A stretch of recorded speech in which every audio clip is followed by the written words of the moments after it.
মাজবাটত নাগৰিকত্ব সংশোধনী আইনৰ বিৰুদ্ধে সদৌ অসম ছাত্ৰ সন্থাৰ, মাজবাট আঞ্চলিক সমিতি আৰু অসম চাহ জনজাতি ছাত্ৰ সন্থাৰ, মাজবাট আঞ্চলিক সমিতিৰ বিষয়ববীয়াসকলে মাজবাট টাউনত প্ৰতিবাদ সাব্যস্ত কৰা দেখা যায়। নাগৰিকত্ব সংশোধনী আইনৰ বিৰুদ্ধে সৰব প্ৰতিটো দল সংগঠন।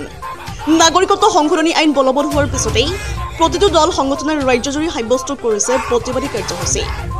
মাজবাট টাউনৰ মাজমজিয়াত নাগৰিকত্ব সংশোধনী আইনৰ প্ৰতিলিপি দাগ কৰি প্ৰতিবাদী কাৰ্যসূচী ৰূপায়ণ কৰে ছাত্ৰ সংগঠন দুটাই। এই প্ৰতিবাদী কাৰ্যসূচীত বিজেপি গৌবে কা আমাক নালাগে, কা বাতিল কৰক আদি শ্লোগান দিয়ে প্ৰতিবাদকাৰীসকলে।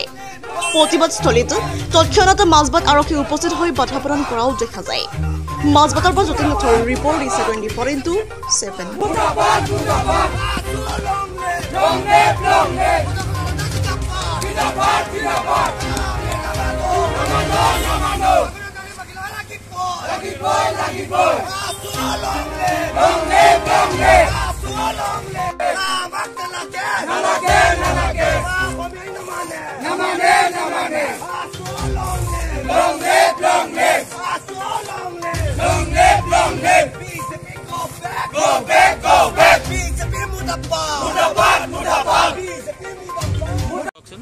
আমাৰ স্পষ্ট কথা, বিজেপি নেতৃত্ব চৰকাৰে যিখন আমাৰ অসমীয়াৰ ওপৰত জাপি দিছে, সেই কাখন আমাৰ অসমৰ ৰাইজে আৰু সদৌ অসম ছাত্ৰ সন্থাই কেতিয়াও মানা নাছিল আৰু কেতিয়াও মানি নলয়।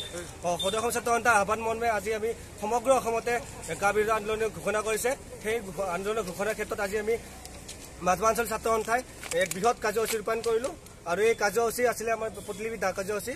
এই কাৰ্যসূচী প্ৰশাসনিক ব্যৱস্থা কঠোৰ নিৰ্দেশনা মৰ্মে আমি আজি কাৰ্যসূচী ৰূপায়ণ কৰিলোঁ আৰু অসম চৰকাৰক আমি ক'ব বিচাৰোঁ যে অতি শীঘ্ৰে এই কাখন বাতিল কৰে যেন, অন্যথা অনাগত দিনত ইয়াতকৈ ডাঙৰ ভয়ংকৰ আন্দোলনৰ সন্মুখীন হ'বলৈ সাজু হৈ থাকক। আমি যৌথকভাৱে এই কাৰ্যসূচী আজি পালন কৰিলোঁ। প্ৰতিলিপি দা আৰু অতি শীঘ্ৰে যদি বাতিল নকৰে তো অনাগত দিনত আমি এনেকুৱা ধৰে ধাৰাবাহিকভাৱে চলাই যাম।